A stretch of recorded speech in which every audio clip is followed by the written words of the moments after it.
거지 같은 집구석에서 시집 와놓고 이게 어디서 말대꾸야? 집 담보로 보증 좀 서달라는데 그게 그렇게 어렵냐? 남편의 장례식 빈소 한가운데서 54세의 신우이 김옥자는 제 딸의 뺨을 힘껏 내리쳤습니다.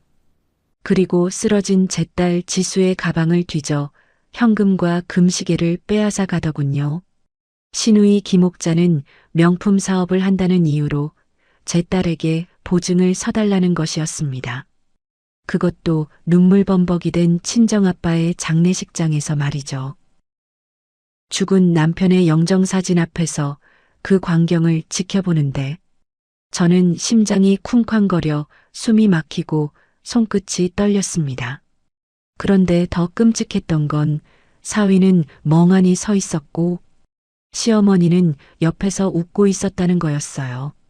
그 충격적인 장면을 본 순간 먼저 악마 같은 집안에 딸을 시집 보낸 저를 원망했습니다. 저는 떨리는 손으로 주먹을 꽉 쥐며 다짐했습니다. 조금만 기다려라. 내가 지옥이 어떻게 생겼는지 반드시 보여줄게. 저는 서울시 송파구 잠실동에 살고 있는 71세 박은주라고 합니다.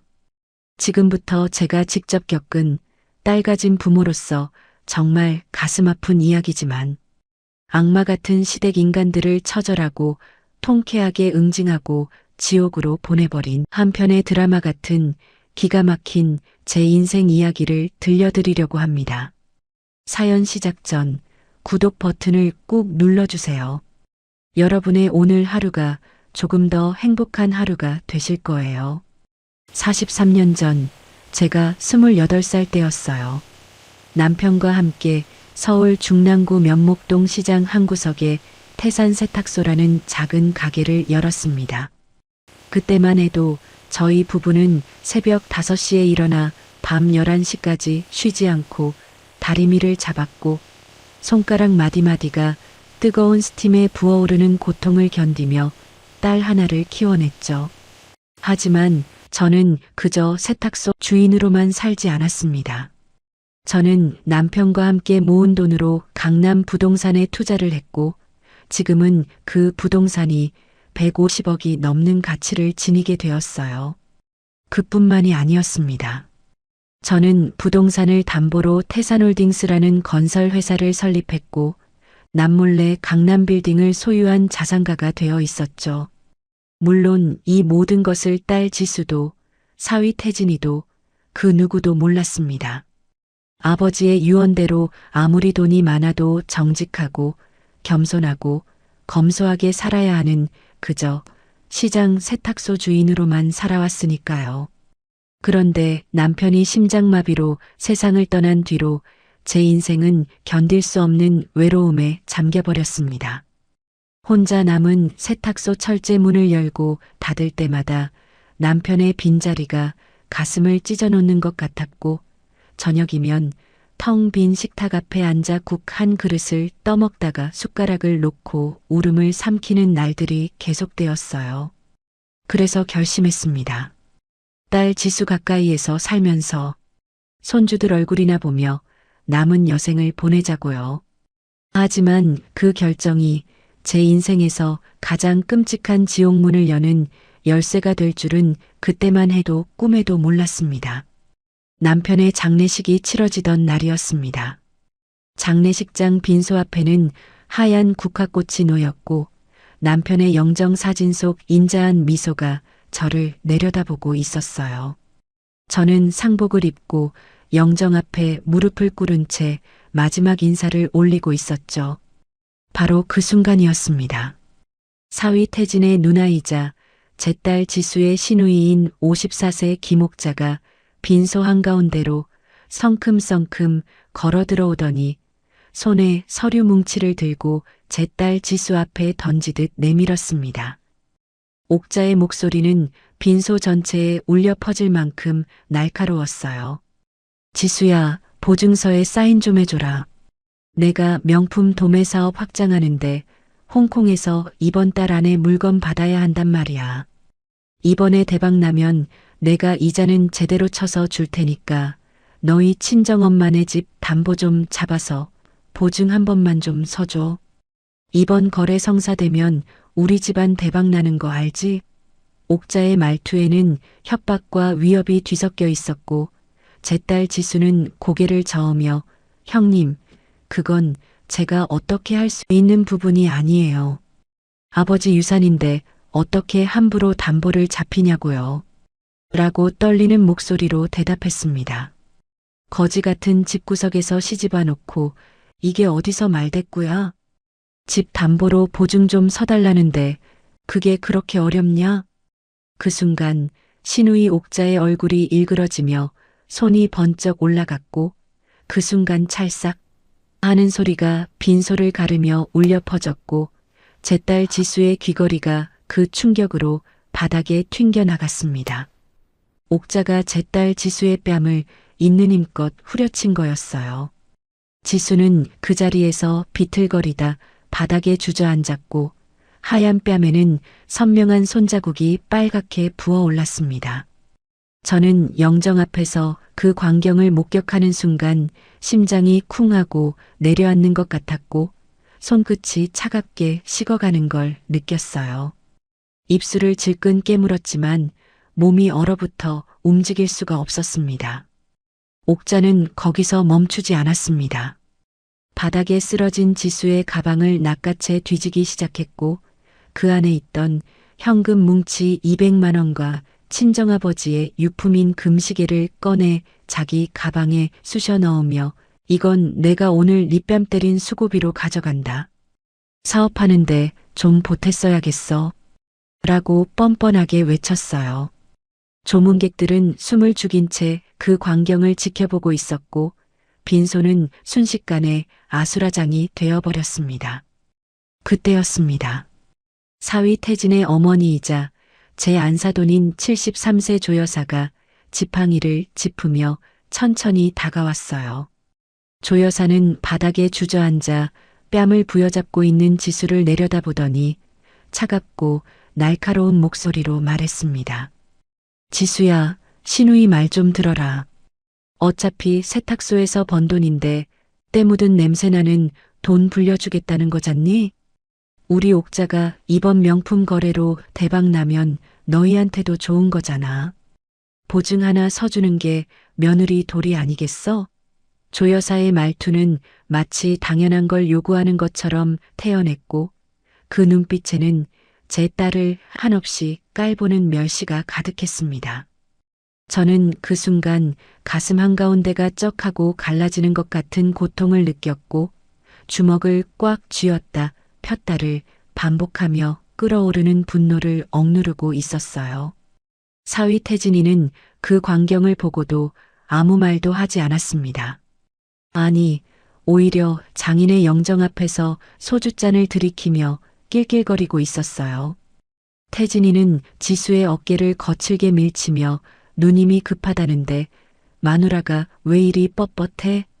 빨리 사인이나 해. 라고 짜증 섞인 목소리로 타박했습니다. 그러고는 주머니에서 휴대전화를 꺼내 누군가와 문자를 주고받으며 입가에 비릿한 미소를 지었죠. 저는 그 모습을 보며 사위가 상간녀와 연락하고 있다는 걸 본능적으로 알 수 있었습니다. 남편의 장례식장에서 제 딸이 뺨을 맞는 그 순간에도 저 인간은 다른 여자와 히히덕거리고 있었던 거예요. 조 여사는 다시 한번 지팡이로 바닥을 쾅쾅 내리치며 말했습니다. 죽은 사돈 제삿날에 돈 얘기 좀 할 수도 있지. 세탁소 할망구 밑에서 자란 것들이라 근본이 없구나. 그러고는 제 가슴을 손가락으로 팍팍 밀쳐냈어요. 저는 뒤로 밀려나면서도 차가운 분노를 사기며 입술을 질끈 깨물었습니다. 30년 동안 저는 제가 누군지 밝히지 않은 채 시장 세탁소 주인으로만 살아왔고 이 모든 모욕을 딸 지수가 시댁에서 쫓겨날까봐 엄마의 마음으로 견뎌왔어요.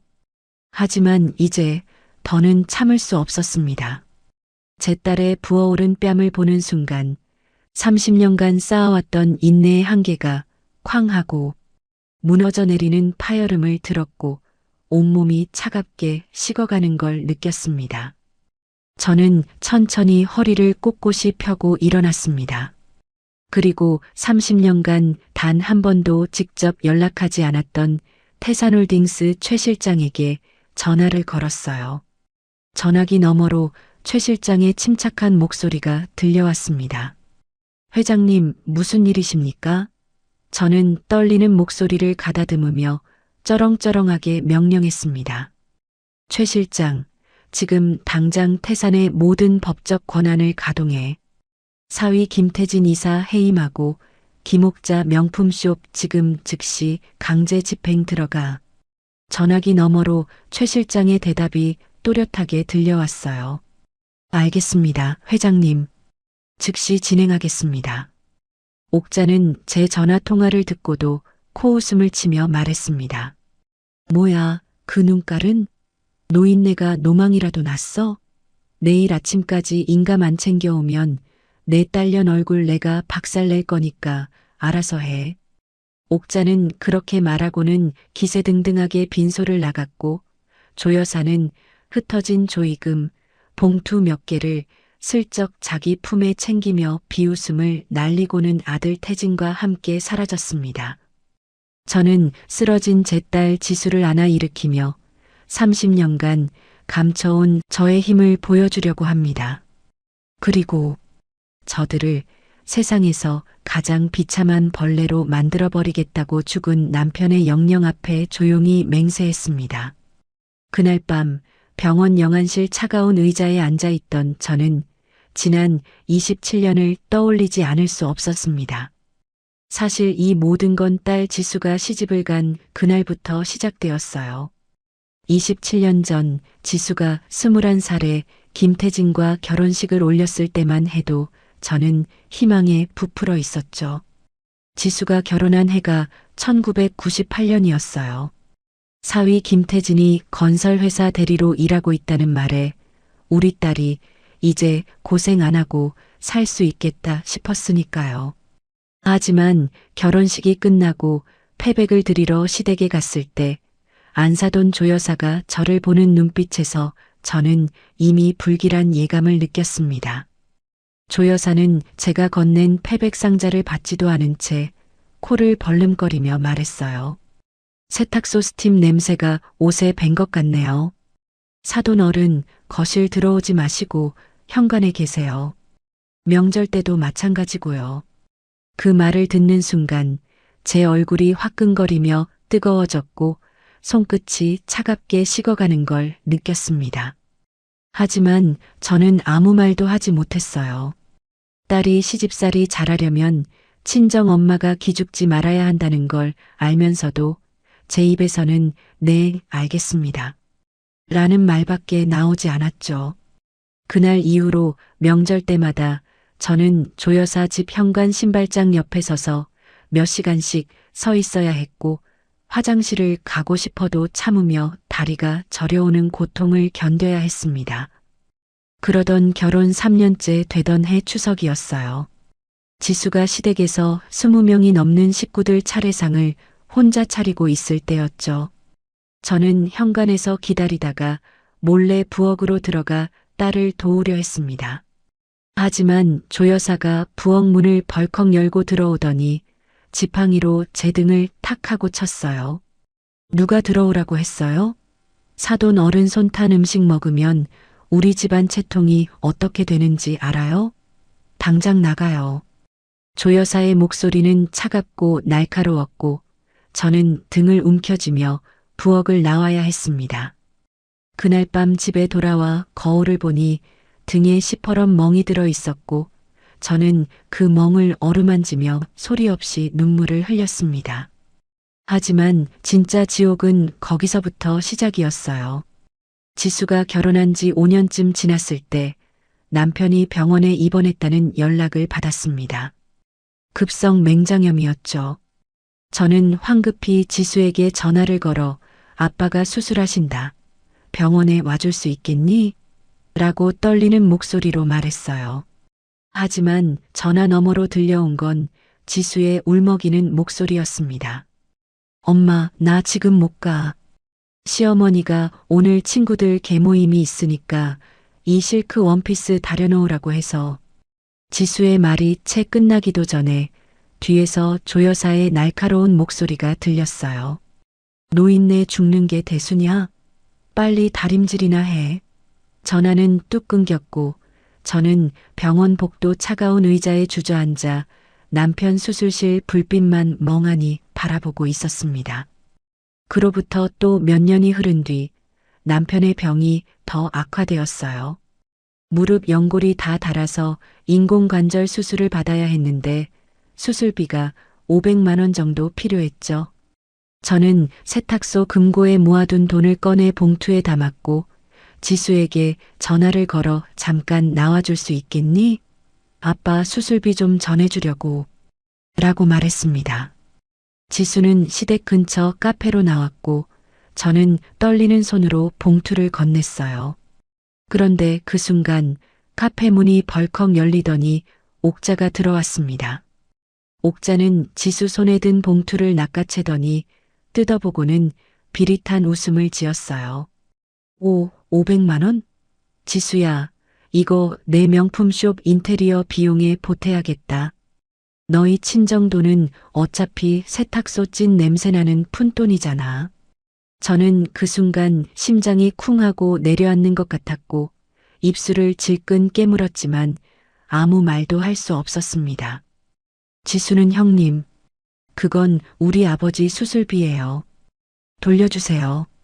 라고 애원했지만 옥자는 이미 봉투를 자기 가방에 쑤셔넣고는 가문품위 유집이라고 생각해. 내가 명품 편집숍 대표로 성공해야 너희도 덩달아 체면이 서는 거야. 라며 카페를 나가버렸어요. 저는 그날 밤 집에 돌아와 남편에게 수술비를 모으지 못했다는 말을 할 수 없었고 결국 동네 사채업자에게 손을 벌려 돈을 빌릴 수밖에 없었습니다. 이자는 월 20만 원이었고 저는 그 돈을 갚기 위해 새벽 4시에 일어나 우유 배달과 신문 배달로 부족한 돈을 벌었어요. 그때는 부동산에 투자하기 전이었고 세탁소에서 버는 돈이 전부였거든요. 그런 일들이 반복되면서 저는 점점 지쳐갔습니다. 하지만 더 견디기 힘들었던 건 제 딸 지수가 시댁에서 당하는 학대였어요. 어느 날 지수가 시장에서 세탁물 배달을 하다가 저를 만났는데 얼굴에 시퍼런 멍이 들어 있었습니다. 저는 깜짝 놀라 지수야, 그게 무슨 멍이니? 라고 물었고 지수는 고개를 돌리며 아무것도 아니에요, 엄마. 제가 문에 부딪혔어요. 라고 대답했죠. 하지만 저는 알 수 있었어요. 그건 문에 부딪혀서 생긴 멍이 아니라 누군가에게 맞아서 생긴 멍이라는 거요. 나중에 안 사실이지만 그날 조 여사가 지수의 머리채를 잡고 흔들며 세탁소 딸년이 우리 집안 돈 훔쳐간다고 동네 사람들 앞에서 소리쳤다고 했습니다. 그리고 명절마다 지수는 혼자서 시댁 식구 20명이 넘는 사람들의 옷을 다리고 수선하며 손가락 마디마디가 뒤틀리는 고통을 참아야 했어요. 조 여사는 다림질 선이 비뚤어졌다며 뜨거운 다리미를 지수의 손등 가까이 갖다 대는 가학적인 행동을 반복했고 지수는 그때마다 비명을 참으며 이를 악물고 있었죠. 저는 그 모습을 볼 때마다 가슴이 찢어지는 것 같았지만 아무것도 할 수 없었습니다. 제가 나서면 오히려 지수가 더 고생할까봐 저는 입을 다물고 있을 수밖에 없었어요. 사위 태진이도 마찬가지였습니다. 태진이는 결혼 초기에는 그래도 지수에게 잘해주는 척했지만 시간이 지날수록 본색을 드러내기 시작했어요. 어느 날 지수가 전화로 엄마, 태진 오빠가 외도하는 것 같아요. 요즘 밤늦게 들어오고 향수 냄새가 나요. 라고 울먹이며 말했습니다. 저는 그 말을 듣는 순간 온몸에 소름이 돋았고 주먹을 꽉 쥐었다 폈다를 반복하며 분노를 사겨야 했어요. 하지만 지수는 이혼할 수 없다고 했습니다. 아이들 때문에 이혼한 부모가 되기 싫었고 시댁에서 쫓겨날까봐 두려워서요. 그리고 최근 들어 옥자의 행동은 더욱 악랄해졌습니다. 옥자는 청담동에 명품 편집숍을 운영한다고 떠들어댔지만 실상은 빚더미에 앉아 있었어요. 홍콩에서 짝퉁 명품을 들여와 진품처럼 속여 파는 사기 행각을 벌이다가 거래처와 분쟁이 생겼고 그 과정에서 10억이 넘는 빚을 떠안게 된 거였죠. 하지만 옥자는 그 사실을 숨긴 채 이번 홍콩 물량만 들어오면 대박이라며 지수에게 보증을 서달라고 요구하기 시작했습니다. 지수가 거절할 때마다 옥자는 더 악랄하게 굴었고 급기야 남편의 장례식장에서까지 그런 짓을 벌인 거였어요. 그리고 얼마 전 남편이 돌아가시기 며칠 전이었습니다. 남편은 산에 가서 직접 캔 귀한 한약재를 지수에게 전해주라며 제 손에 쥐어주었어요. 이거 사위한테 전해줘. 몸 보신하라고. 남편의 손은 떨리고 있었고 그 눈빛에는 사위에 대한 마지막 애정이 담겨 있었죠. 저는 그 한약재를 정성스럽게 포장해서 지수에게 전했고 지수는 시댁에 가져갔습니다. 하지만 조 여사는 그 한약재를 보자마자 코를 벌름거리며 말했어요. 가난한 집구석 물건은 냄새난다. 이런 거 우리 집에 들여놓지 마. 그리고는 그 귀한 한약재를 음식물 쓰레기통에 쳐넣어 버렸습니다. 지수는 그날 밤 제게 전화를 걸어 엉엉 울며 말했어요. 엄마, 미안해요. 제가 지키지 못했어요. 저는 전화기를 붙잡고 아무 말도 할 수 없었고 영혼이 부서지는 고통을 느꼈습니다. 하지만 저는 이 모든 지옥 같은 27년을 견디면서도 남편이 부탁한 정직하고 검소하게 살아야 한다는 유언 때문에 세탁소 다리미를 손에서 놓지 않았습니다. 저들의 추악한 본성이 바닥을 드러낼 그날만을 손꼽아 기다리며 낡은 작업복 속에 제 신분을 숨기고 있었어요. 남편과의 약속과 딸을 지키려는 마음에 그동안 너무 오랫동안 참아왔지만 이젠 그 끝이 찾아왔습니다. 그리고 마침내 남편의 장례식 날 그들이 제 딸의 뺨을 때린 바로 그 순간 저는 더 이상 참을 수 없다는 걸 깨달았습니다. 이제 27년의 인내는 끝났고 복수의 시간이 다가오고 있었어요. 그날 오후 장례식의 마지막 절차가 모두 끝나고 발인을 준비하던 시각이었습니다. 대부분의 조문객들은 떠났고 빈소에는 가족들만 남아 있었어요. 저는 영정 앞에 앉아 남편과의 마지막 시간을 보내고 있었고 딸 지수는 제 옆에서 조용히 눈물을 닦고 있었습니다. 바로 그때 뒤편에서 발소리가 들려왔습니다. 돌아보니 옥자가 빈소로 들어오고 있었어요. 옥자의 얼굴은 붉게 상기되어 있었고 눈빛은 날카롭게 번뜩이고 있었습니다. 옥자는 빈소 한 구석에 놓여 있던 남편과 제가 찍은 결혼기념 앨범을 발견했어요. 그건 남편이 마지막으로 남긴 유일한 유품이었습니다. 옥자는 그 앨범을 집어들더니 바닥에 팽개치며 소리쳤어요. 이딴 쓰레기 치우고 당장 땅 보상금 어디 숨겼는지 불어. 너희 집에 큰 돈을 숨겨두었다며? 세탁소 할망구가 무슨 재산이 있어? 앨범은 바닥에 떨어지며 쩍하고 갈라졌고 그 안에 있던 사진들이 사방으로 흩어졌습니다. 옥자는 거기서 멈추지 않았어요. 발로 그 사진들을 짓밟으며 찢어버리기 시작했죠. 저는 그 광경을 보는 순간 가슴 한구석이 쩍하고 갈라지는 고통을 느꼈습니다. 손이 파르르 떨렸고 입술을 질끈 깨물었지만 피가 맺히는 걸 느낄 수 없었어요. 27년간 억눌러왔던 모든 자비가 사라지는 순간이었습니다. 저는 천천히 일어나 찢어진 사진 조각들을 하나하나 주워 담으며 옥자를 차갑게 응시했어요. 옥자는 제 눈빛을 보고도 비웃으며 말했습니다. 뭐야, 그 눈빛은? 세탁소 할망구가 무서운 척하네. 바로 그때 조 여사가 지팡이를 짚으며 빈소로 들어왔습니다. 조 여사는 옆에 서서 냉소를 띠며 말했어요. 노인네, 사진이 밥 먹여주냐? 내 아들 사업 자금 10억 안 내놓으면 오늘 내 영감 장례는 전부 다 망쳐버릴 줄 알아라. 그 말을 듣는 순간 저는 머릿속이 하얗게 변하는 걸 느꼈습니다.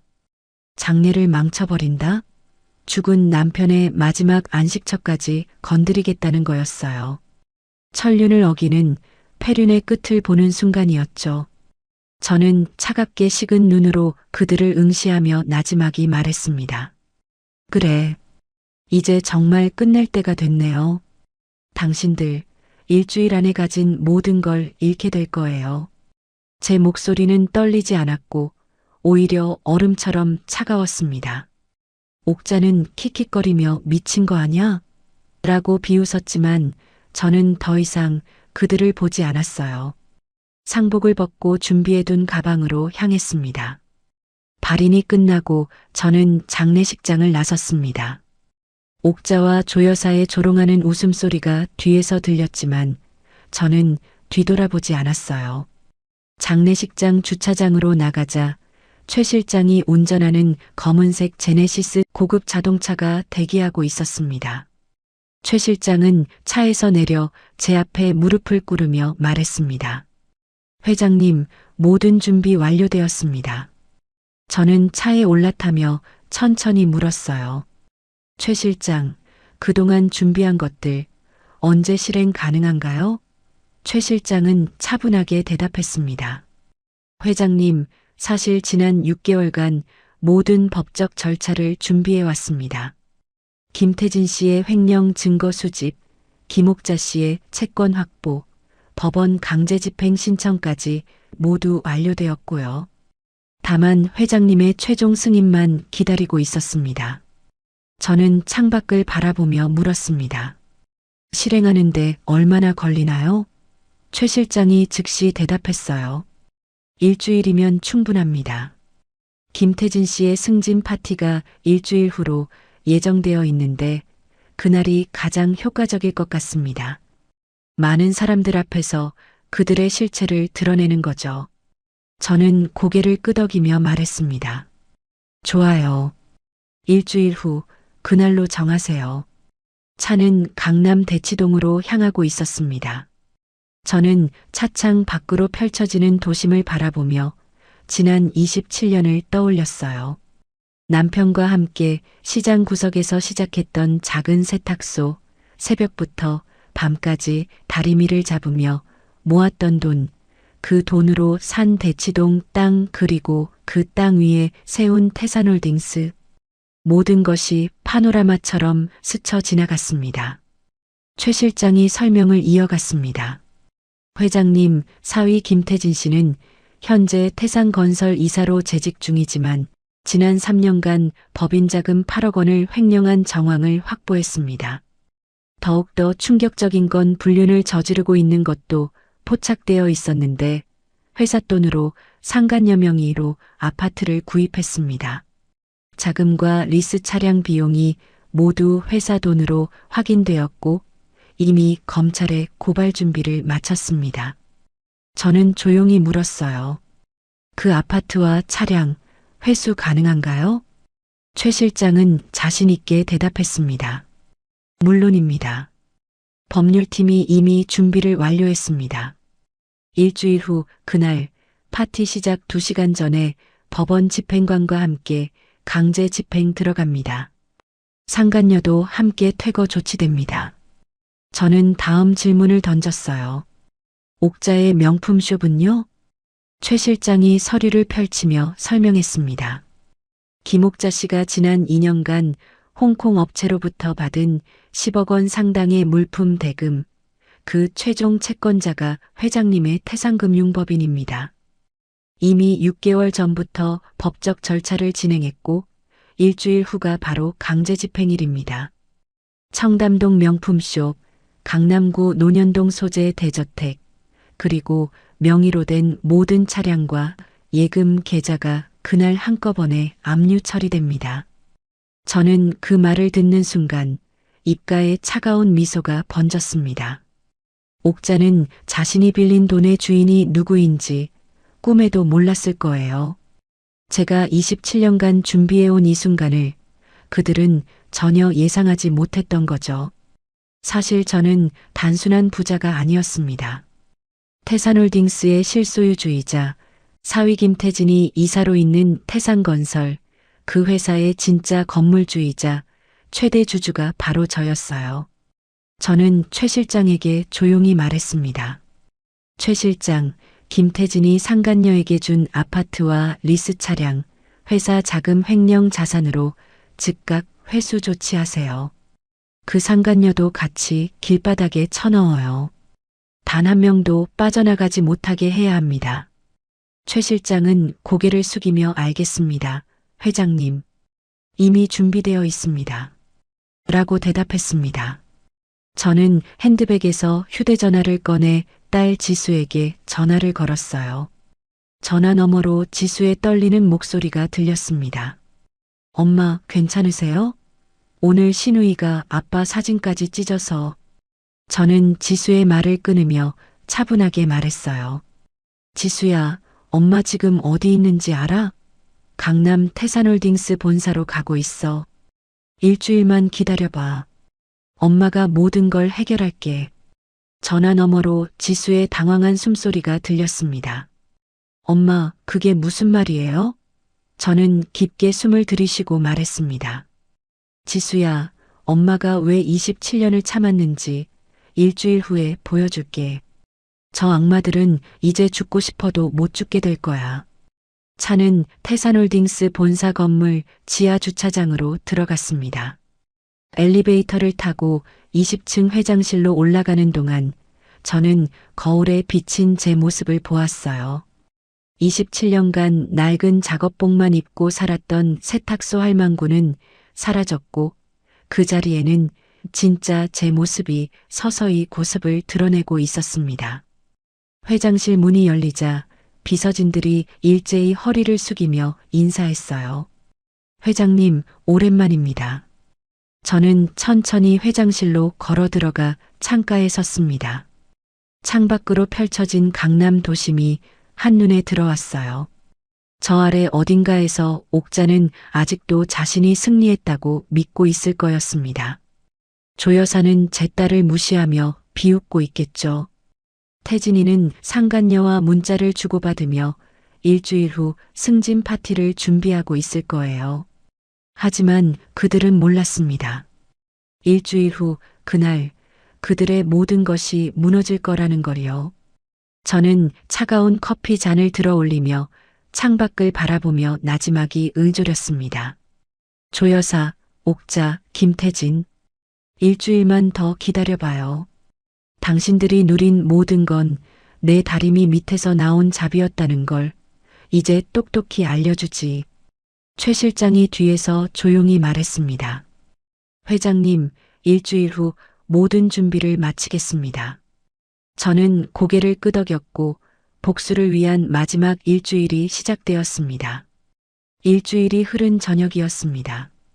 그 일주일 동안 저는 회장실에서 최 실장과 함께 모든 법적 서류를 최종 점검했고 법원 집행 날짜를 오늘로 확정했어요. 태진의 승진 파티는 이미 한 달 전부터 예정되어 있던 행사였고 저는 그날을 복수의 무대로 정했습니다. 오후 6시 저는 회장실에서 준비를 시작했어요. 단정한 최고급 명품 정장을 입고 손목에는 1,000만 원이 넘는 롤렉스 시계를 찼어요. 거울을 보니 27년간 숨겨왔던 진짜 제 모습이 서 있었습니다. 최 실장이 제 옆에 서서 회장님, 경호팀 준비 완료되었습니다. 모든 법적 집행도 30분 전에 시작되었고요. 라고 보고했습니다. 저는 고개를 끄덕이며 물었어요. 옥자의 명품 숍은요? 최 실장이 대답했습니다. 오후 5시 청담동 매장에 압류 딱지가 붙었습니다. 김옥자 씨는 현장에서 경찰에 연행되었고요. 저는 차가운 미소를 지으며 말했어요. 좋아요. 그럼 이제 파티장으로 가죠. 호텔 로비에는 제 전속 경호원 10명이 검은색 정장을 입고 대기하고 있었습니다.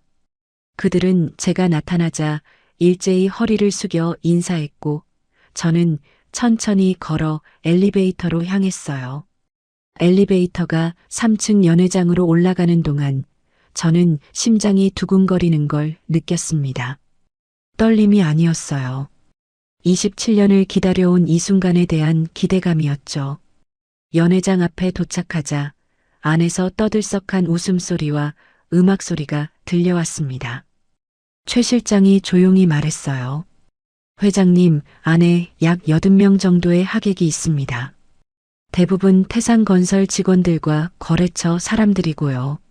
저는 깊게 숨을 들이쉬고 문 앞에 섰습니다. 경호원들이 양쪽으로 도열했고 최 실장이 육중한 연회장 문을 힘껏 밀어 열었어요. 콱콱 하는 소리와 함께 문이 활짝 열렸고 연회장 안의 모든 시선이 일제히 저를 향했습니다. 음악이 멈췄고 웃음소리가 사라졌어요. 순식간에 연회장은 찬물을 끼얹은 듯한 정적에 휩싸였습니다. 저는 천천히 연회장 안으로 걸어 들어갔어요. 경호원들이 제 뒤를 따랐고 사람들은 숨을 죽인 채 길을 비켜주었습니다. 단상 앞쪽에는 사위 태진이 와인 잔을 들고 서 있었고 그 옆에는 조 여사가 명품 한복을 입고 거들먹거리고 있었어요. 옥자는 보이지 않았습니다. 당연하죠. 그녀는 지금 경찰서에 있을 테니까요. 태진이는 제 모습을 보더니 눈을 크게 뜨고는 얼굴이 붉어지기 시작했습니다. 그는 큰 소리로 외쳤어요. 야, 이 노망난 세탁소 할망구가 여기가 어디라고 와? 미쳤어? 당장 안 나가. 연회장 안의 사람들이 웅성거리기 시작했습니다. 하지만 저는 멈추지 않았어요. 천천히, 아주 천천히 단상을 향해 걸어갔습니다. 조 여사가 제 앞을 가로막으며 지팡이를 휘둘렀지만 경호원이 그녀를 제지했어요. 조 여사는 네가 감히 우리 아들 승진 파티를 망치려고 왔어? 라고 소리쳤지만 저는 그녀를 스쳐 지나가며 한마디만 던졌습니다. 잠깐만 기다려보세요. 곧 알게 될 테니까요. 저는 단상 계단을 올라가기 시작했어요. 태진이 황급히 저를 막으려 했지만 경호원 2명이 그의 앞을 가로막았습니다. 저는 단상 위로 올라가 마이크 앞에 섰습니다. 연회장의 모든 시선이 저에게 집중되었고 숨소리 하나 들리지 않을 만큼 조용해졌어요. 저는 마이크를 잡고 천천히 입을 열었습니다. 태산홀딩스 실소유주 박은주입니다. 제 목소리는 쩌렁쩌렁하게 연회장에 울려 퍼졌어요. 순간 연회장이 술렁이기 시작했습니다. 사람들은 서로를 바라보며 수군거렸고 누군가는 휴대전화를 꺼내 검색하기 시작했어요. 저는 계속해서 말했습니다. 사위 김태진 씨는 공금 횡령 및 배임 혐의로 이 시간부로 태산건설 이사직에서 해임되었음을 선포합니다. 태진의 얼굴이 새하얗게 변했어요. 그는 입을 벌린 채 저를 멍하니 바라보고 있었고 손에 들고 있던 와인 잔이 바닥으로 떨어져 와장창 깨졌습니다. 조 여사가 지팡이를 짚으며 앞으로 나서려 했지만 경호원이 그녀를 제지했어요. 조 여사는 이게 무슨 소리야? 네가 태산홀딩스라고? 웃기고 있네. 라고 소리쳤지만 그 목소리는 떨리고 있었습니다. 바로 그 순간 호텔 매니저가 황급히 연회장으로 들어왔습니다. 매니저는 태진에게 다가가 조용히 말했어요. 손님, 죄송하지만 연회장 비용 결제가 안 되었습니다. 카드가 정지되었다고 나오는데요. 태진이는 당황한 표정으로 지갑을 뒤졌지만 법인카드는 이미 도난 신고로 정지된 상태였습니다. 태진이는 얼굴이 붉어지며 말했어요. 잠깐만요. 다시 해보세요. 이건 회사 카드인데. 저는 단상 위에서 차가운 목소리로 말했습니다. 그 카드 이미 정지되었거든. 회사 자금 횡령한 사람이 법인카드를 쓸 수 있다고 생각했나? 연회장이 다시 한번 술렁였고 사람들의 시선이 태진에게 집중되었어요. 태진이는 입술을 파르르 떨며 아니, 이건 오해예요. 라고 중얼거렸지만 아무도 그의 말을 믿지 않았습니다. 최 실장이 단상으로 올라와 제 옆에 섰습니다. 그는 단상 옆에 대형 스크린에 카드 사용 내역과 리스 계약, 녹취 자막이 모든 사람이 확인할 수 있게 재생시켰습니다. 대형 스크린 속 영상에서는 태진의 횡령 증거 자료들이 빼곡하게 들어 있었습니다. 최 실장은 차분하게 말했어요. 김태진 씨, 당신이 지난 3년간 회사 자금 8억 원을 횡령한 증거입니다. 상간녀 명의 아파트 구입 자금, 리스 차량 비용, 내부 정보를 이용한 주가 조작 정황까지 모두 회사 돈으로 확인되었습니다. 그리고 그 아파트는 2시간 전 이미 회수 조치가 완료되었습니다. 연회장이 발칵 뒤집혔습니다. 사람들은 경악한 표정으로 서로를 바라봤고 누군가는 이미 연회장을 빠져나가기 시작했어요. 저는 천천히 단상을 내려와 태진 앞에 섰습니다. 태진이는 무릎이 꺾이며 바닥에 주저앉았고 저는 그를 내려다보며 말했어요. 네가 이사까지 하며 거들먹거린 그 회사 건물 사실 내 거였다는 걸 꿈에도 몰랐겠지? 이제 내 인생은 여기까지야. 제 딸 지수가 연회장 뒤편에서 이 모든 광경을 지켜보고 있었습니다. 저는 지수를 향해 손을 내밀었고 지수가 떨리는 발걸음으로 제게 다가왔어요. 저는 지수의 손을 꽉 잡으며 말했습니다. 지수야, 이제 괜찮아. 엄마가 다 해결했어. 지수는 눈물을 흘리며 고개를 끄덕였습니다. 조 여사가 지팡이를 휘두르며 소리쳤습니다. 네가 어떻게 우리한테 이래? 내 아들이 세탁소 집 딸이랑 결혼해 준 게 누군데? 저는 조 여사를 똑바로 응시하며 말했어요. 당신 아들이 횡령한 비자금 장부 여기 있습니다. 오늘자로 구속영장 신청 들어갔어요.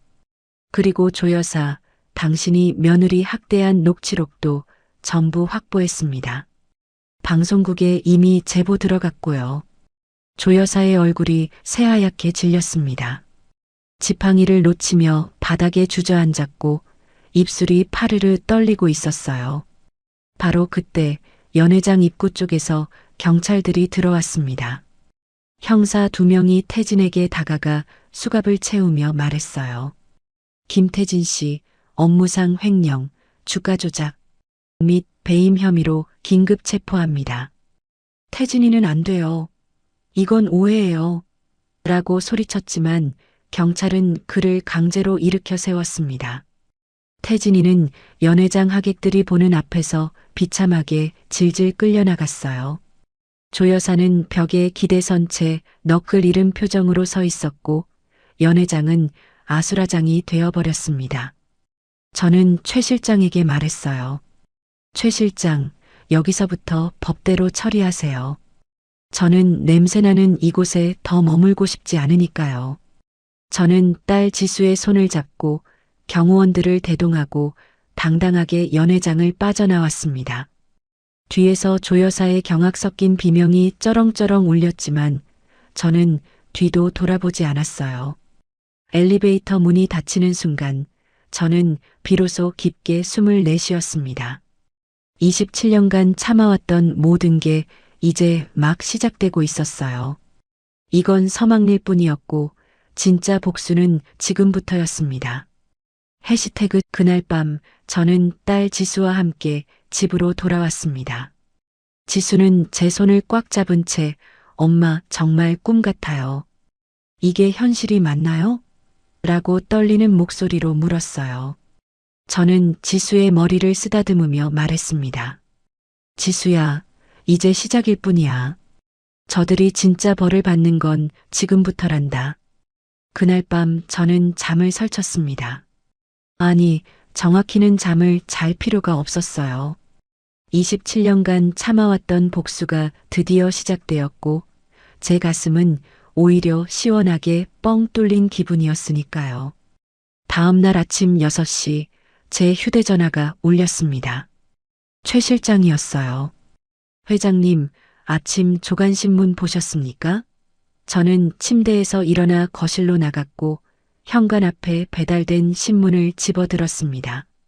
신문 일면 톱기사 제목이 눈에 확 들어왔어요. 태산건설 김태진 이사 8억 원대 횡령 혐의 및 주가 조작 혐의로 구속. 그 아래 작은 글씨로는 상간녀에게 회사 자금으로 아파트 구입, 리조트 여행비까지 회사 카드 결제라고 적혀 있었습니다. 저는 신문을 천천히 펼쳐 기사를 읽기 시작했어요. 기사는 생각보다 더 자세했습니다. 태산건설 김태진 이사는 지난 3년간 회사 법인카드로 명품 구매, 고급 레스토랑 식사, 제주도 리조트 숙박까지 모두 회사 돈으로 처리했다는 내용이었죠. 그뿐만 아니었습니다. 상간녀의 얼굴은 모자이크 처리되어 공개되어 있었고 그녀가 받은 아파트 주소가 서울 서초구 반포동이라는 것까지 상세하게 나와 있었어요. 저는 신문을 내려놓으며 차가운 미소를 지었습니다. 이제 태진이는 사회적으로 완전히 매장된 거였어요. 한편 그 시각 조 여사는 강남구 자택에서 아침 뉴스를 보고 있었습니다. 물론 제가 직접 본 건 아니지만 나중에 최 실장이 보고한 내용이었죠. 뉴스 앵커가 차분한 목소리로 말했어요. 대기업 계열사 임원의 대규모 횡령 사건이 발생했습니다. 태산건설 김태진 이사는 지난 3년간 회사 자금 8억 원을 유용한 혐의로 어제 저녁 구속되었습니다. 화면에는 태진이 수갑을 찬 채 경찰차에 오르는 모습이 나왔고 조 여사는 그 장면을 보며 리모컨을 바닥에 내던졌습니다. 조 여사는 황급히 옥자에게 전화를 걸었지만 전화는 받지 않았어요. 당연했죠. 옥자는 지금 경찰서 유치장에 갇혀 있었으니까요. 조 여사는 다시 태진에게 전화를 걸었지만 태진의 전화도 꺼져 있었습니다. 구치소에서는 휴대전화 사용이 금지되어 있었으니까요. 조 여사는 소파에 주저앉아 머리를 감싸쥐며 이게 무슨 일이야. 저 세탁소 할망구가 정말 태산홀딩스 회장이었단 말이야? 라고 중얼거렸습니다. 바로 그때 조 여사의 집 초인종이 울렸습니다. 문을 열자 기자 서너 명이 카메라를 들고 서 있었어요. 한 기자가 마이크를 들이대며 물었습니다. 조 여사님, 아드님 김태진 씨의 횡령 사건에 대해 한 말씀 해주시겠습니까? 며느리를 학대했다는 제보도 들어왔는데 사실입니까? 조 여사는 얼굴이 새하얗게 질리며 문을 쾅 닫아버렸지만 이미 늦었습니다. 기자들은 그 장면까지 카메라에 담았고 조 여사의 당황한 표정은 그날 저녁 뉴스에 그대로 방송되었어요. 오전 10시쯤 옥자는 경찰서 조사실에서 형사 앞에 앉아 있었습니다. 형사가 서류를 펼쳐 보이며 말했어요. 김옥자 씨, 당신이 운영하던 청담동 명품숍에서 홍콩산 짝퉁 제품을 진품으로 속여 판매한 정황이 포착되었습니다. 게다가 홍콩 업체에 지불하지 못한 물품 대금이 10억 원에 달하는데 이 채권의 최종 소유자가 태산금융이라는 사실 알고 계셨습니까? 옥자는 입술을 파르르 떨며 대답했습니다. 그건 몰랐어요. 제가 어떻게 알아요? 형사는 차갑게 웃으며 말했어요. 태산금융의 실소유주가 박은주 회장입니다. 당신 동생 처제의 어머니죠. 결국 당신은 신우이한테 10억을 빌린 셈인데 그걸 갚지 못하니까 지금 이렇게 앉아 계시는 겁니다. 옥자는 그 말을 듣는 순간 눈앞이 캄캄해지는 걸 느꼈어요. 자신이 그토록 무시하고 멸시했던 세탁소 할망구가 사실은 자신의 빚의 주인이었다는 사실을 이제야 깨달은 거였죠. 오후 2시 저는 회장실에서 최 실장의 보고를 받고 있었습니다. 최 실장이 태블릿을 건네며 말했어요. 회장님, 김옥자 씨의 명품숍에 국세청 세무조사팀이 투입되었습니다. 지난 10년간 탈세 규모가 약 15억 원으로 추정되고요. 저는 화면을 보며 고개를 끄덕였습니다. 화면에는 청담동 명품숍 입구에 빨간 압류 딱지가 착착 소리 나게 붙어 있는 모습이 찍혀 있었어요. 가게 문 앞에는 세무조사관들이 서류 상자를 들고 나오고 있었고 지나가던 행인들이 그 광경을 구경하고 있었습니다. 최 실장이 계속해서 보고했습니다. 그리고 조 여사의 며느리 학대 녹취록이 오늘 저녁 시사 프로그램에서 방송될 예정입니다. 제작진이 회장님께 감사 인사를 전하더군요. 저는 차가운 미소를 지으며 말했어요. 좋아요. 조 여사가 그동안 우리 지수한테 어떻게 했는지 전 국민이 다 알게 되는 거죠. 최 실장은 네, 회장님. 이제 조 여사는 국민 악질 시어머니로 낙인 찍힐 겁니다. 라고 대답했습니다. 한편 구치소에 수감된 태진이는 자신을 찾아온 국선 변호사 앞에서 울부짖고 있었습니다. 변호사님, 이건 오해예요. 제가 횡령을 한 게 아니라 장모가 저를 함정에 빠뜨린 거예요. 국선 변호사는 서류를 넘기며 차갑게 말했어요. 김태진 씨, 증거가 너무 명확합니다. 회사 법인카드 사용 내역, 상간녀 아파트 구입 계약서, 리조트 예약 기록, 모두 당신 명의로 되어 있어요. 이건 변명의 여지가 없습니다. 태진이는 상간녀에게라도 도움을 요청하려고 편지를 썼습니다. 하지만 그 편지가 상간녀에게 전달되기도 전에 최 실장이 이미 상간녀를 찾아가 경고했어요. 김태진은 이제 끝났어요. 당신도 공범으로 엮이기 싫으면 지금 당장 증거를 경찰에 제출하세요. 그렇지 않으면 당신도 감옥 갑니다. 상간녀는 그 말을 듣고 겁에 질려 태진과 주고받았던 문자 메시지와 통화 녹음 파일을 모두 경찰에 넘겼습니다. 그리고는 집을 정리해 어디론가 잠적해버렸어요. 저녁 6시 TV에서 뉴스가 시작되었습니다. 앵커가 침착한 목소리로 말했어요. 최근 며느리를 27년간 학대해온 70대 시어머니의 충격적인 녹취록이 공개되었습니다. 화면이 전환되며 조 여사의 목소리가 또렷하게 흘러나왔습니다. 세탁소 찌든 때 냄새나니까 거실에 발도 들이지 마라. 노인네 죽는 게 대수냐? 빨리 다림질이나 해. 녹취록은 계속 이어졌고 조 여사가 지수를 얼마나 악독하게 대했는지가 생생하게 드러났습니다. 스튜디오에 출연한 심리학 교수가 말했어요. 이건 단순한 고부 갈등이 아니라 명백한 가정 폭력이자 인권 유린입니다. 특히 경제적으로 우위에 있다는 이유로 상대방을 무시하고 학대하는 행위는 우리 사회가 반드시 근절해야 할 악습이죠. 화면 하단에는 시청자 댓글이 실시간으로 올라오고 있었어요. 저런 시어머니는 정말 악마다. 며느리가 얼마나 힘들었을까. 27년을 어떻게 참았을까. 댓글은 모두 조 여사를 비난하는 내용이었습니다. 조 여사는 집에서 그 방송을 보며 온몸이 부들부들 떨리는 걸 느꼈어요. 휴대전화가 미친 듯이 울려댔지만 받을 수가 없었습니다. 지인들이 전화를 걸어 당신 방송 봤어요? 정말 그렇게 며느리를 괴롭혔어요? 라고 물어올 게 뻔했으니까요. 조 여사는 전화기를 던져버리고 소파에 주저앉아 머리를 감싸쥐었습니다.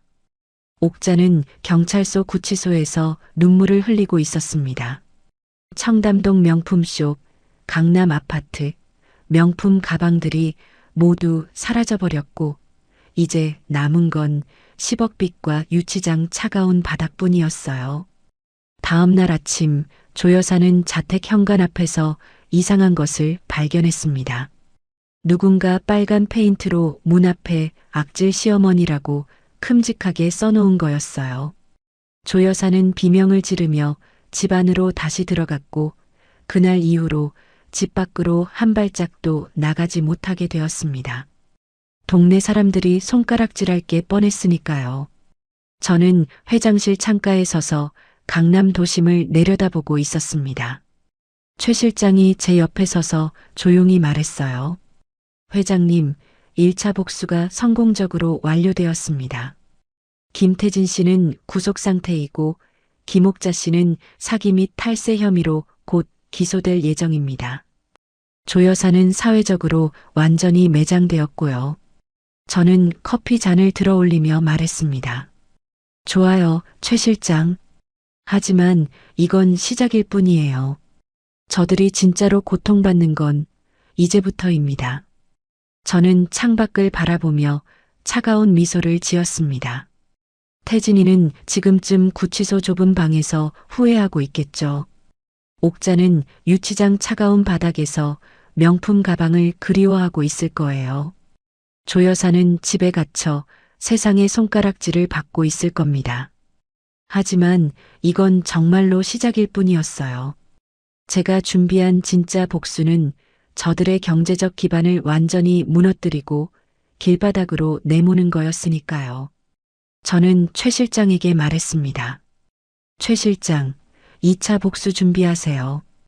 이제 저들이 가진 마지막 한 푼까지 모두 빼앗을 겁니다. 파티가 끝나고 사흘이 지난 아침이었습니다. 저는 최 실장으로부터 전화를 받았어요. 회장님, 오늘이 바로 그날입니다. 법원 집행관들이 지금 출발했습니다.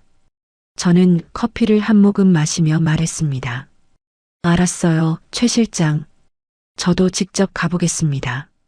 제 눈으로 똑똑히 봐야겠어요. 저는 옷을 갈아입고 경호원 2명과 함께 차에 올랐습니다. 목적지는 강남구 논현동, 조 여사와 옥자가 살고 있던 대저택이었어요. 차가 저택 앞에 도착했을 때 이미 법원 집행관 5명과 경찰 서너 명이 대기하고 있었습니다. 저택은 대지 300평의 지하 1층, 지상 3층 규모였고 마당에는 정원수들이 잘 가꿔져 있었어요. 조 여사가 그토록 자랑스러워하던 집이었죠. 집행관 팀장이 제게 다가와 인사했습니다. 박은주 회장님이시죠? 저희 지금 시작하겠습니다. 저는 고개를 끄덕이며 말했어요. 네, 시작하세요. 집행관들이 초인종을 눌렀지만 아무도 나오지 않았습니다. 집행관 팀장이 확성기를 들어 말했어요. 조 여사님, 법원 강제 집행입니다. 문을 열어주시기 바랍니다. 잠시 후 현관문이 천천히 열리며 조 여사가 나타났습니다. 조 여사는 머리가 헝클어진 채 잠옷 차림이었고 얼굴은 밤새 울었는지 퉁퉁 부어 있었어요. 조 여사는 저를 보더니 눈이 커지며 소리쳤습니다. 네가 왜 여기 있어? 저는 차가운 미소를 지으며 천천히 다가갔습니다. 조 여사, 이 집이 누구 건지 아세요? 사실 이 집 제 남편이 30년 전에 사둔 거였어요. 명의만 당신 아들 이름으로 되어 있었을 뿐이죠. 그리고 그 명의는 사실 태산홀딩스가 제공한 복지 차원의 임대였던 겁니다. 이제 그 계약이 종료되었으니 집을 비워주셔야 해요. 조 여사는 입을 벌린 채 말을 잇지 못했고 다리가 후들거리며 현관 벽에 기댔습니다. 집행관들이 집 안으로 들어가기 시작했어요. 거실에는 고급 소파와 샹들리에가 걸려 있었고 벽에는 비싼 그림들이 액자에 담겨 있었습니다. 집행관들은 목록을 작성하며 하나하나 사진을 찍었고 압류 딱지를 붙이기 시작했어요. 조 여사는 그 광경을 보며 비명을 질렀습니다. 안 돼. 그건 내 딸 옥자가 평생 모은 거야. 손대지 마. 하지만 집행관은 차분하게 말했어요. 조 여사님, 이 물건들은 채무자 김옥자 씨의 자산으로 압류 대상입니다. 방해하시면 공무집행방해로 고소될 수 있습니다. 조 여사는 소파에 주저앉아 머리를 감싸 쥐고 울기 시작했습니다. 저는 그 모습을 차갑게 바라보며 2층으로 올라가는 집행관들을 따라갔어요. 2층에는 옥자의 방이 있었습니다. 방문을 열자 거대한 드레스룸이 나타났어요. 벽 한쪽에는 명품 가방들이 가지런히 진열되어 있었고 다른 쪽에는 명품 의류들이 색깔별로 정리되어 걸려 있었습니다. 집행관이 휘파람을 불며 말했어요. 이거 전부 에르메스, 샤넬, 루이비통이네요. 가방만 해도 수십 개는 되겠는데요? 저는 천천히 드레스룸을 둘러보며 말했습니다. 전부 압류하세요. 하나도 남기지 말고요. 집행관들이 명품 가방들을 하나씩 꺼내 목록을 작성하기 시작했습니다. 목록은 끝없이 이어졌고 저는 그 광경을 보며 차가운 웃음을 지었어요. 옥자가 그토록 자랑스러워하던 명품들이 이제 경매장으로 가게 되는 거였습니다. 집행관 중 한 명이 침대 옆 서랍을 열더니 깜짝 놀란 표정을 지었어요. 회장님, 이것 좀 보세요. 저는 다가가 서랍을 들여다봤습니다. 그 안에는 다이아몬드 반지, 목걸이, 귀걸이들이 빼곡하게 들어 있었어요. 집행관이 말했습니다. 이것들만 해도 최소 5억은 될 것 같은데요. 저는 고개를 끄덕이며 말했어요. 전부 압류하세요. 하나도 빠짐없이요. 1층으로 내려오니 조 여사가 바닥에 주저앉아 울고 있었습니다. 제발, 제발 이것만은 가져가지 마세요. 이건 내 딸이 평생을 모은 거예요. 저는 조 여사 앞에 쪼그려 앉아 차가운 목소리로 말했습니다. 조 여사, 제 딸 지수가 27년간 당신한테 당한 걸 생각하면 이 정도는 아무것도 아니에요. 이제 시작일 뿐이죠. 조 여사는 제 얼굴을 올려다보며 떨리는 목소리로 물었어요. 너 정말 사람이야? 저는 천천히 일어서며 말했습니다. 사람? 조 여사, 당신이 제 딸한테 했던 짓들을 생각하면 저는 아직도 너무 인자한 편이에요. 그리고 돌아서서 집을 나왔습니다. 뒤에서 조 여사의 울부짖는 소리가 들렸지만 저는 뒤돌아보지 않았어요. 차에 올라타자 최 실장이 보고했습니다. 회장님, 압류된 물품들은 다음 주 경매에 붙여질 예정입니다. 명품 가방과 보석류만 해도 약 8억 원 상당으로 추정됩니다. 저는 잠시 생각하다가 말했어요. 최 실장, 그 경매 낙찰자를 제가 지정할 수 있나요? 최 실장이 놀란 표정으로 물었습니다. 지정하시겠다고요? 저는 미소를 지으며 말했습니다. 네, 제가 후원하고 있는 중랑구 면목동 시장 상인의 할머니들한테 기회를 주고 싶어요. 제가 그분들 명의로 입찰하게 해주세요. 최 실장은 고개를 끄덕이며 알겠습니다. 회장님, 그렇게 하겠습니다. 라고 대답했습니다. 그로부터 다시 일주일이 흐른 뒤 옥자는 유치장에서 한 가지 소식을 들었습니다. 교도관이 신문을 건네며 말했어요. 김옥자 씨, 당신 명품 가방들 경매 소식 나왔어요. 옥자는 떨리는 손으로 신문을 펼쳤습니다. 기사 제목은 명품 사기범 김옥자 씨 압류 물품 경매, 시장 상인들이 낙찰이었어요. 옥자는 기사를 읽으며 손이 부들부들 떨렸습니다. 자신이 그토록 아끼던 에르메스 버킨백을 중랑구 면목동 시장에서 야채를 파는 70대 할머니가 500만 원에 낙찰받았다는 내용이었어요. 옥자는 신문을 구겨 던지며 비명을 질렀습니다. 안 돼. 내 가방, 내 가방들. 하지만 유치장 차가운 철창은 그 비명을 그대로 가둬버렸고 옆방 수감자들은 시끄럽게 하지 말라며 벽을 두드렸습니다. 옥자는 바닥에 주저앉아 머리를 감싸쥐고 오열했어요. 자신이 평생을 모았던 명품들이 자신이 그토록 무시하던 시장 할머니들의 손에 들어갔다는 사실이 믿기지 않았던 거죠. 한편 조 여사는 집에서 쫓겨난 뒤 갈 곳이 없어 강남역 근처 찜질방을 전전하고 있었습니다. 조 여사는 찜질방 로비 소파에 앉아 지갑을 열어봤어요. 남은 돈은 고작 8만 원뿐이었습니다. 은행 계좌는 이미 압류되어 단돈 1,000원도 인출할 수 없었고 신용카드도 모두 정지된 상태였어요. 조 여사는 배가 고파 찜질방 매점으로 갔습니다. 라면 하나가 5,000원이었어요. 조 여사는 떨리는 손으로 돈을 꺼내 라면을 샀고 뜨거운 물을 부어 3분을 기다렸습니다. 라면을 한 입 떠먹는 순간 눈물이 주르륵 흘러내렸어요. 자신이 그토록 무시하던 시장통 국밥 한 그릇도 이제는 사 먹을 수 없는 처지가 되어버렸으니까요. 조 여사는 라면을 먹다 말고 숟가락을 놓고 소리 없이 울었습니다. 지나가던 찜질방 손님이 조 여사를 쳐다보며 수군거렸어요. 저 사람 TV에 나왔던 악질 시어머니 아니에요? 조 여사는 얼굴을 가리며 급히 자리를 떠났습니다. 하지만 찜질방 안 어디를 가도 사람들의 수군거림을 피할 수 없었어요.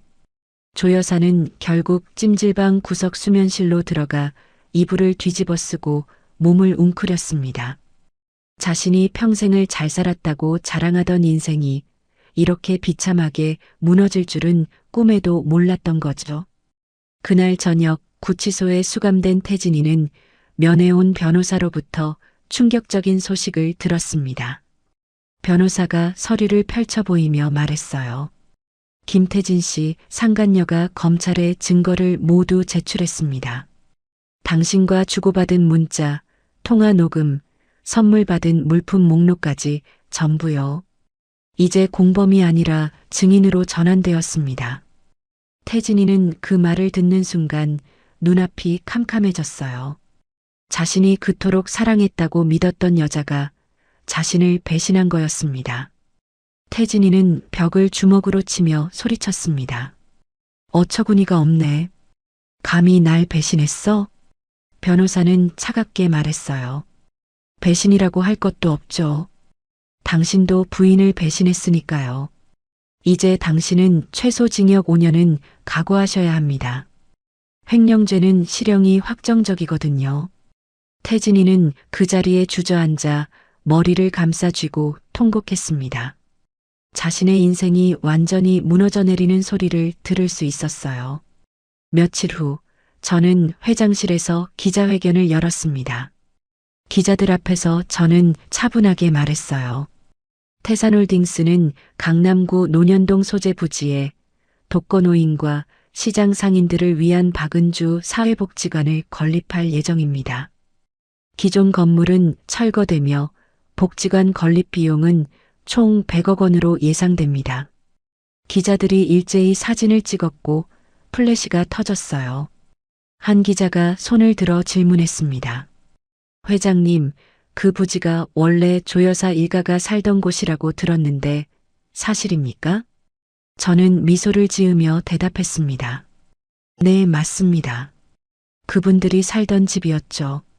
하지만 이제 그 땅은 더 가치 있는 곳에 쓰일 겁니다. 독거노인분들과 시장 상인분들을 위한 공간으로요.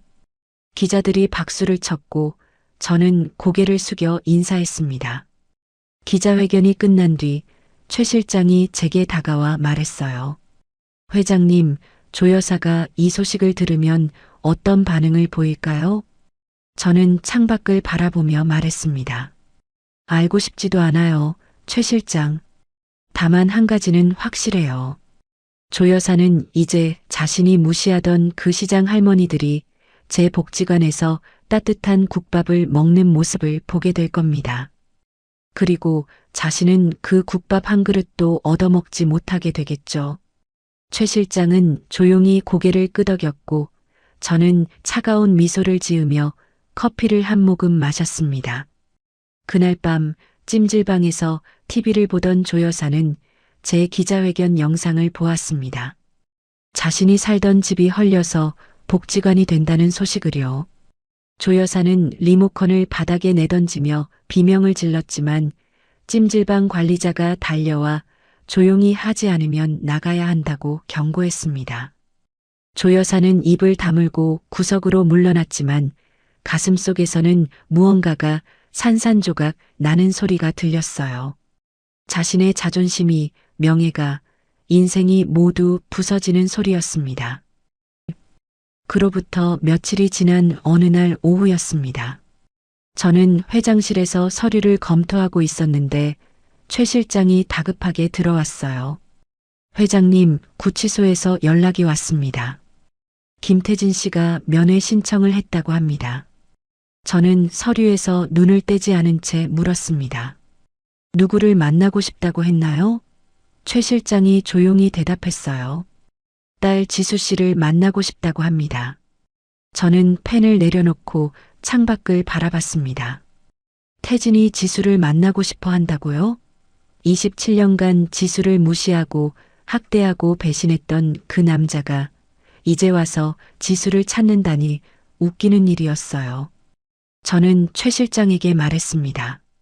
지수한테 물어봐요. 지수가 원하면 가도 되고 원하지 않으면 거절해도 됩니다. 최 실장은 고개를 끄덕이며 나갔고 저는 다시 서류를 들여다봤습니다. 1시간쯤 지났을까요? 딸 지수가 회장실 문을 노크하고 들어왔습니다. 엄마, 저 태진 오빠 만나러 갈게요. 저는 놀라 지수를 바라봤어요. 지수야, 정말 괜찮겠어? 지수는 담담한 표정으로 고개를 끄덕였습니다. 네, 엄마. 이제 정리할 때가 됐어요. 제가 직접 끝내고 싶어요. 저는 지수의 단단해진 눈빛을 보며 깨달았습니다. 제 딸이 이제 정말로 강해졌다는 걸요. 다음 날 오후 지수는 구치소 면회실에 앉아 있었습니다. 투명한 아크릴 칸막이 너머로 태진이 들어왔어요. 태진이는 수감복을 입고 있었고 얼굴은 수척하게 야윈 채 눈가에는 다크서클이 짙게 드리워져 있었습니다. 태진이는 지수를 보자마자 무릎을 꿇으며 말했어요. 지수야, 미안해. 내가 정말 잘못했어. 지수는 차갑게 태진을 바라보며 전화기를 들어 올렸습니다. 태진이도 반대편 전화기를 집었고 둘 사이에 침묵이 흘렀어요. 지수가 먼저 입을 열었습니다. 오빠, 아니 김태진 씨. 저 오늘 이혼 서류 가지고 왔어요. 여기 사인만 하면 돼요. 태진의 얼굴이 일그러지며 눈물이 흘러내렸습니다. 지수야, 제발. 한 번만 용서해줘. 나 나가면 다시 잘할게. 다시 시작할 수 있어. 지수는 고개를 천천히 저었습니다. 저는 오빠를 믿고 기다렸어요. 오빠가 언젠가는 나아질 거라고, 우리 가정이 행복해질 거라고 믿었죠. 하지만 오빠는 저를 배신했어요. 다른 여자와 바람을 피우고 저를 무시하고 시댁 식구들이 저를 때릴 때도 그냥 보고만 있었잖아요. 지수의 목소리는 떨리지 않았고 오히려 차갑게 가라앉아 있었습니다. 태진이 울먹이며 말했어요. 그건 내가 약해서 그랬어. 나도 잘못한 거 알아. 하지만 지수야, 우리 아이들 생각해봐. 아이들한테 아빠가 필요하잖아. 지수는 차가운 미소를 지으며 대답했습니다. 아이들? 오빠가 아이들 생각했으면 다른 여자랑 바람 피우지 않았겠죠. 회사 돈 횡령하지도 않았을 거고요. 이제 아이들한테 필요한 건 오빠가 아니에요. 정직하게 사는 법을 가르쳐 줄 사람이 필요한 거예요. 지수는 가방에서 서류 뭉치를 꺼내 아크릴 칸막이에 들이댔습니다. 여기 이혼 합의서예요. 재산분할 청구권 전부 포기, 양육권도 제가 가져갑니다. 그리고 이건 전 재산 포기 각서예요.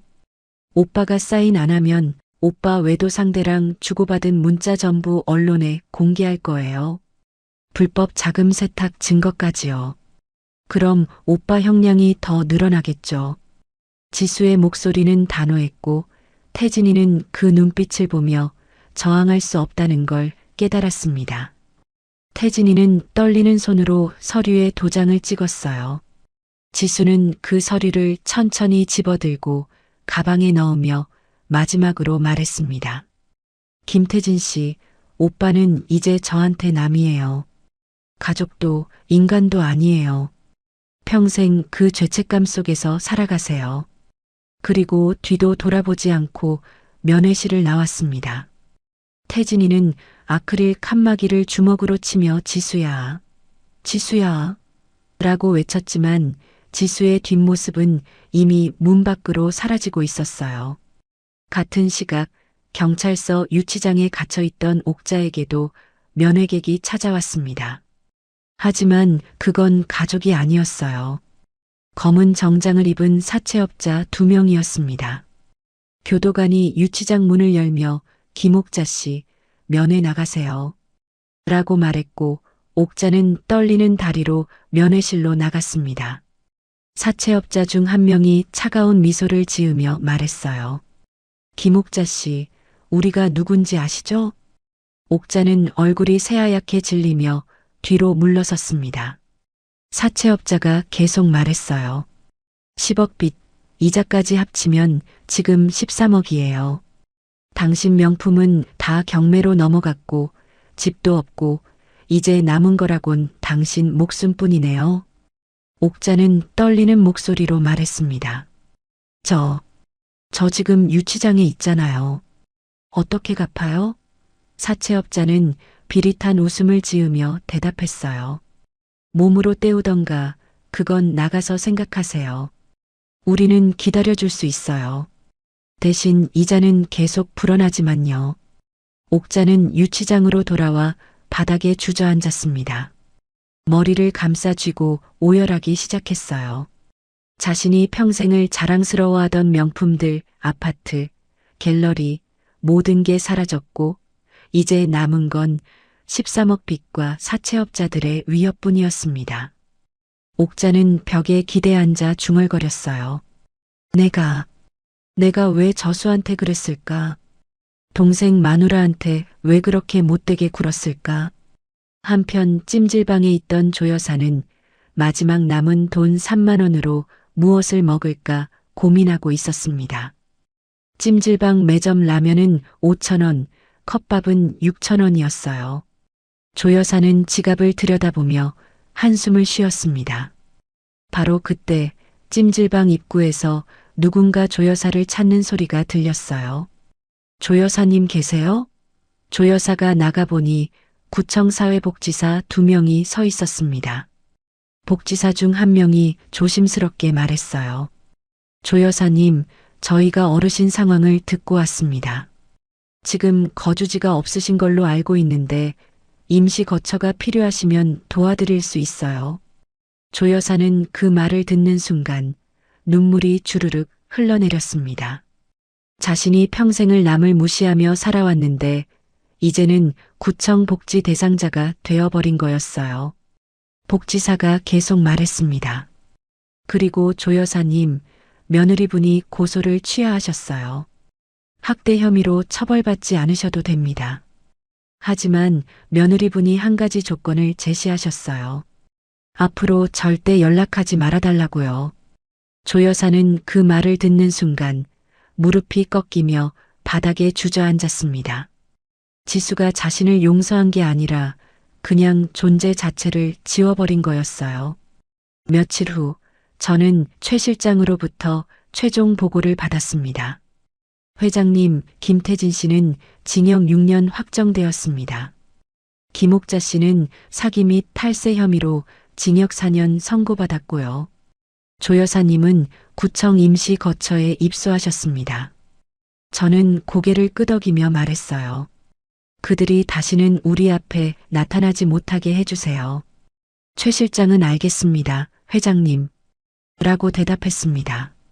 그날 저녁 저는 딸 지수와 함께 집 거실 소파에 앉아 있었습니다. 지수가 제 손을 꽉 잡으며 말했어요. 엄마 고마워요. 엄마 아니었으면 저 평생 저렇게 살았을 거예요. 저는 지수의 머리를 쓰다듬으며 말했습니다. 지수야, 이제 더 이상 기죽지 않고 살아. 우리가 당당하게 살 권리가 있는 거야. 지수는 제 어깨에 머리를 기대며 조용히 울었습니다. 그건 슬픔의 눈물이 아니라 해방의 눈물이었어요. 일주일 뒤 저는 중랑구 면목동 시장을 찾아갔습니다. 제가 27년간 세탁소를 운영했던 그곳이었죠. 시장 입구에는 박은주 사회복지관 기공식이라는 현수막이 걸려 있었고 시장 상인들과 동네 어르신들이 모여 있었어요. 한 할머니가 제 손을 꽉 잡으며 말했습니다. 은주 씨, 고맙습니다. 우리 같은 사람들 생각해주는 사람이 어디 있어요. 저는 할머니의 손을 맞잡으며 말했어요. 할머님, 제가 여기서 받은 게 너무 많아요. 이제 조금이라도 돌려드리고 싶어요. 기공식이 끝난 후 저는 예전 제가 운영하던 세탁소 자리를 지나갔습니다. 지금은 다른 가게가 들어서 있었지만 그 앞을 지날 때마다 남편의 모습이 떠올랐어요. 여보, 우리 해냈어요. 당신이 원하던 대로 30년을 참았고 이제 우리가 당당하게 살 수 있게 되었어요. 그날 밤 TV 뉴스에서는 옥자가 경찰에 연행되어 법원으로 향하는 모습이 방송되었습니다. 기자가 마이크를 들이대며 물었어요. 김옥자 씨, 신우이한테 사과할 말씀 있으십니까? 옥자는 고개를 숙인 채 떨리는 목소리로 대답했습니다. 죄송합니다. 제가 너무 잘못했어요. 하지만 카메라는 냉정하게 그 모습을 담아낼 뿐이었고 시청자들의 댓글은 싸늘했습니다. 이제 와서 사과? 너무 늦었어. 자업자득이야. 구치소에 수감된 태진이는 독방 창문으로 하늘을 바라보고 있었습니다. 자신이 잃어버린 것들을 생각하며 벽을 주먹으로 쳤어요. 아내 지수, 아이들, 직장, 명예, 자유. 모든 게 사라졌습니다. 태진이는 바닥에 주저앉아 머리를 감싸 쥐고 통곡했지만 차가운 독방 벽은 그 울음소리를 그대로 가둬버렸습니다. 조 여사는 구청 임시 거처 좁은 방에 누워 천장을 바라보고 있었습니다. 6평짜리 방에는 낡은 이불 한 채와 작은 냉장고만 덩그러니 놓여 있었어요. 조 여사는 눈을 감으며 생각했습니다. 내가 그렇게 무시하던 며느리 지수가 지금쯤 어디서 뭘 하고 있을까? 하지만 이미 늦었습니다. 지수는 조 여사의 존재를 완전히 지워버렸고 다시는 연락하지 않을 거였으니까요. 저는 회장실 창가에 서서 강남 야경을 내려다보고 있었습니다. 최 실장이 제 옆에 서서 조용히 말했어요. 회장님, 복수가 완성되었습니다. 저는 고개를 끄덕이며 말했습니다. 네, 최 실장. 이제 정말로 끝났어요. 27년간의 인내가 드디어 결실을 맺었네요. 그리고 저는 차가운 밤 공기를 깊게 들이마셨습니다. 가슴이 뻥 뚫리는 것 같았고 30년 만에 처음으로 진짜 자유를 느꼈어요. 그로부터 1년이 흘렀습니다. 계절은 다시 봄을 맞이했고 중랑구 면목동 시장 한가운데 우뚝 선 박은주 사회복지관에는 준공식 리본이 걸려 있었어요. 저는 딸 지수와 함께 테이프 커팅식에 참석했고 시장 상인들과 동네 어르신들이 박수를 보내주셨습니다. 복지관 1층에는 무료 급식소가, 2층에는 독거노인 쉼터가, 3층에는 시장 상인 자녀들을 위한 공부당이 마련되어 있었어요. 한 할머니가 제 손을 잡으며 눈물을 흘렸습니다. 은주 씨, 덕분에 우리 같은 사람들이 따뜻한 밥 한 끼 먹을 수 있게 됐어요. 저는 할머니를 꼭 안아드리며 말했어요. 할머님, 제가 여기서 받은 게 더 많아요. 이제 저도 행복하게 살 권리를 찾았답니다. 준공식이 끝난 후 저는 최 실장을 따로 불렀습니다. 최 실장, 이거 받으세요. 그리고 태산홀딩스 부사장 발령장을 건넸어요. 최 실장은 깜짝 놀라며 말했습니다. 회장님, 이건 과분합니다. 저는 그저 제 일을 했을 뿐인데요. 저는 미소를 지으며 말했어요. 최 실장, 당신이 없었으면 저는 27년을 견디지 못했을 거예요. 그리고 태산홀딩스 주식 5%도 증여합니다. 시가로 약 50억 원 정도 되죠. 최 실장은 눈시울이 붉어지며 깊게 고개를 숙였습니다. 회장님, 평생 모시겠습니다. 한편 그 시각 태진은 교도소 작업장에서 막노동을 하고 있었습니다. 징역 6년 중 이제 1년이 지났고 앞으로 5년을 더 복역해야 했어요. 작업을 마치고 독방으로 돌아온 태진은 우연히 TV에서 제 모습을 봤습니다. 뉴스에서 복지관 준공식을 보도하고 있었고 저는 우아한 명품 정장을 입고 환하게 웃고 있었어요. 그 옆에는 딸 지수가 서 있었고 지수 역시 자신감 넘치는 표정으로 카메라를 향해 미소 짓고 있었습니다. 태진은 TV를 보며 주먹을 꽉 쥐었습니다. 자신이 버린 복이 얼마나 컸는지 이제야 깨달았지만 이미 너무 늦었어요. 옆방 재소자가 비웃으며 말했습니다. 야, 김태진. 내전 마누라 완전 대박 났더라. 너는 여기서 썩고 있는데 말이야.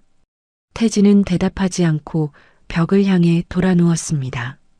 침대 위에서 천장을 바라보며 자신의 인생이 얼마나 비참하게 무너졌는지 되새기는 수밖에 없었어요.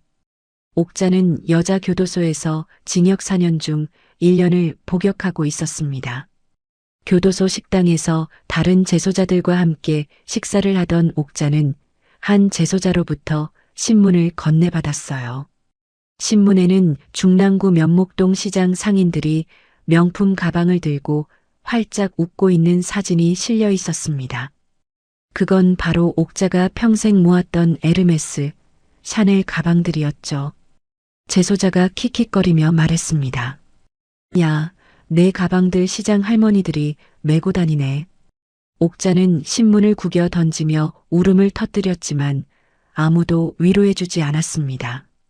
조 여사는 구청 임시거처에서 지내는 동안 지병이 악화되었고 기억을 잘 못하는 등 건강이 급격히 나빠지고 있었습니다. 조 여사는 복지사가 방문할 때마다 조 여사는 엉뚱한 소리를 했어요. 마치 치매에 걸린 것처럼요. 은주야, 나 국밥 한 그릇만 다오. 세탁소는 어디 갔니? 복지사는 안타까운 표정으로 조 여사를 바라봤지만 조 여사를 돌볼 가족은 아무도 없었습니다. 아들 태진은 교도소에, 딸 옥자는 여자 교도소에 수감되어 있었고 며느리 지수는 연락을 완전히 끊어버렸으니까요. 그날 저녁 저는 딸 지수와 함께 인천공항 퍼스트클래스 라운지에 앉아 있었습니다. 저희는 남편이 생전에 가고 싶어 하셨던 유럽 여행을 떠나는 길이었어요. 지수가 샴페인 잔을 들어 올리며 말했습니다. 엄마, 건배해요. 우리의 새로운 시작을 위해서요. 저는 지수의 잔과 부딪히며 말했어요. 지수야, 이제 우리 마음껏 행복하게 살자. 71년 인생에서 처음으로 나를 위해 사는 거야. 비행기는 파리로 향했고 저는 퍼스트 클래스 좌석에 앉아 창밖을 바라봤습니다. 구름 위로 펼쳐진 하늘은 끝없이 파랗고 자유로웠어요. 승무원이 다가와 메뉴판을 건넸고 저는 주저없이 가장 비싼 코스 요리를 주문했습니다. 27년간 세탁소 구석에서 라면으로 끼니를 때우던 제가 이제는 비행기 위에서 샴페인과 캐비어를 즐기고 있었어요. 파리에 도착한 저희는 백화점으로 쇼핑하러 갔습니다. 지수가 제 팔짱을 끼며 말했어요. 엄마, 오늘은 엄마가 갖고 싶은 거 다 사요. 저는 미소를 지으며 매장 안으로 들어갔습니다. 매장 직원이 공손하게 인사했습니다. 쇼핑을 마치고 호텔로 돌아온 저는 욕조에 장미꽃잎을 띄우고 와인을 한 잔 마셨습니다. 창밖으로는 에펠탑이 반짝이고 있었고 저는 그 야경을 바라보며 생각했어요. 여보, 우리 해냈어요. 당신이 꿈꾸던 삶을 이제 저도 살고 있어요. 눈물이 주르륵 흘러내렸지만 그건 슬픔의 눈물이 아니었습니다. 행복의 눈물이었어요. 2주간의 유럽 여행을 마치고 한국으로 돌아온 저는 새로운 프로젝트를 시작했습니다. 딸 지수를 태산홀딩스 이사로 임명하고 경영을 함께 배우게 한 거였어요. 지수는 처음에는 어려워했지만 점점 자신감을 되찾아갔습니다. 회의실에서 당당하게 발표하는 지수의 모습을 보며 저는 가슴이 뿌듯했어요. 제 딸이 이제 정말로 독립적이고 강한 여성으로 성장했다는 걸 느낄 수 있었으니까요. 어느 날 저녁, 저는 강남 청담동 고급 레스토랑에서 혼자 식사를 하고 있었습니다. 웨이터가 와인을 따라 주었고 저는 창밖 야경을 바라보며 스테이크를 썰었어요. 혼밥이었지만 외롭지 않았습니다. 오히려 자유로웠어요. 누군가의 며느리도 시어머니도 세탁소 할망구도 아닌 그냥 박은주로 살아가는 게 이렇게 행복한 거였습니다. 그날 밤 집으로 돌아온 저는 거실 소파에 앉아 TV를 켰습니다. 뉴스에서는 가정폭력 예방 캠페인을 방송하고 있었고 저는 제 이야기가 많은 사람들에게 희망이 되었으면 좋겠다고 생각했어요. 71세의 나이에 저는 인생의 새로운 장을 열었어요. 손주들과 함께 백화점에서 쇼핑하고 고급 레스토랑에서 식사하고 해외여행을 떠나며 제 인생을 즐기고 있습니다. 제가 사랑하는 딸을 악마 같은 집안에 시집 보내서 마음 아프고 고통스러운 시간이었지만 지나간 일은 모두 잊고 앞으로 남은 인생을 행복하게 살아가려고 합니다. 오늘의 이야기가 여러분의 마음에 작은 위로가 되었다면 구독과 좋아요를 눌러주세요. 그리고 지금 어디에서 듣고 계신지 댓글로 알려주시면 그곳으로 행운의 기운을 가득 담아 보내드리겠습니다. 늘 건강하시기를 기원드리며 오늘도 따뜻하고 행복한 하루 보내시기 바랍니다.